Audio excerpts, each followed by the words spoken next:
আসসালামু আলাইকুম দর্শকবিন্দু। আজ দেখাচ্ছি শোল মাছ রান্না। এখানে আমি শোল মাছ কেটে ধুয়ে নিয়েছি আলু, সিম, লাউ পাতা। এখন আমি মূল রেসিপিতে চলে যাচ্ছি। আমি চুলাইতে একটি কড়াই বসাই দিয়ে পরিমাণ মতো তেল দিয়ে পরিমাণ মতো আমি পেঁয়াজ কুচি দিয়ে দিচ্ছি। দিয়ে এটা আমি হালকা ভেজে নিচ্ছি। ভাজা হয়ে এসেছে, আমি দিয়ে দিচ্ছি 4 চামচের পরিমাণ 2 চামচ আদা রসুন বাটা, 1 চামচ হলুদের গুঁড়ো, মরিচের গুঁড়ো, ধনের গুঁড়ো দিয়ে আমি পরিমাণ মতো লবণ দিয়ে দিচ্ছি। দিয়ে এটা আমি ভালোভাবে কষিয়ে নিচ্ছি। মশলা কষানো হয়ে গেছে, এখন আমি মাছ ঢেলে দিচ্ছি। মাছ ঢেলে মুলুট পুলুট করে আমি কষিয়ে নিব। ভালোভাবে নেড়ে চেড়ে আমি কষিয়ে নিচ্ছি। কষানো হয়ে গেছে, এখন আমি চটির সাহায্যে তুলে নিব। একটা একটি করে আমি তুলে নিচ্ছি। মাছ তোলা হয়ে গেছে, এখন আমি আলু কষিয়ে নিচ্ছি। আলু হালকা একটু কষিয়ে নিচ্ছি, হালকা একটু সিদ্ধ করে দিয়ে দিচ্ছি সিম। সিমটি একটু নেড়ে চেড়ে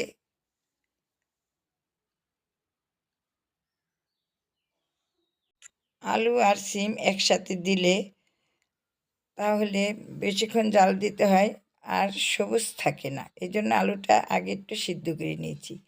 তারপর আমি সিম দিয়েছি, লাউ পাতা দিচ্ছি, দিয়ে আমি ভালোভাবে এটা কষিয়ে নিচ্ছি। হাতে কাজ করুন, মনে মনে বেশি করে দরুদ পড়েন, আপনার আমলনামা ভারী করুন। এটা দারুণ স্বাদ হয়েছে তরকারিটা, যেটা ভালো লাগে সেইটাই আমি ছাড়ি। দিয়ে দিচ্ছি ঢাকনা। ঢাকনা খুলে আমি দেখছি কষানো হয়ে গেছে। এখানে আমি গরম পানি ব্যবহার করব, যাতে তাড়াতাড়ি বলক এসে যায়। ঠান্ডা পানি দিলে আপনার সিমটা লাল হয়ে যাবে, এটা একদম সবুজ সবুজ থাকবে।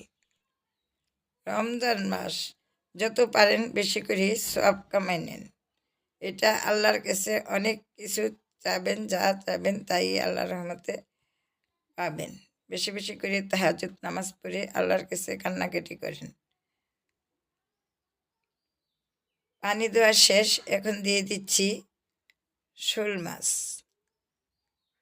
কষানো মাছগুলো আমি উপরে চারিটার সাহায্যে বিছিয়ে দিচ্ছি।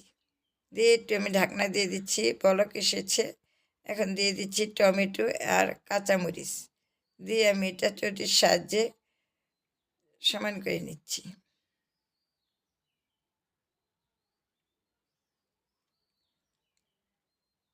লাউ পাতা শেষ হয়ে যাচ্ছে। এই সিজনে লাউ পাতা, সিম, আলু দিয়ে এই মাছটি খেতে দারুণ স্বাদ।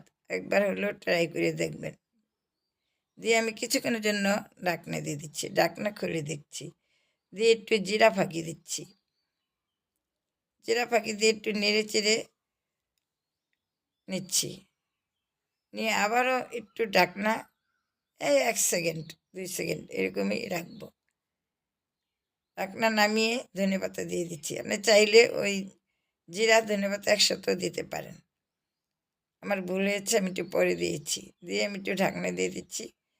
তো হয়ে যাচ্ছে, কতটা সুন্দর হয়েছে। হয়ে গেল আমার রান্না। তো ভালো থাকুন, সুস্থ থাকুন, এই কামনাই করি। আবার দেখা হবে নতুন কোনো রেসিপি নিয়ে। আল্লাহ হাফেজ।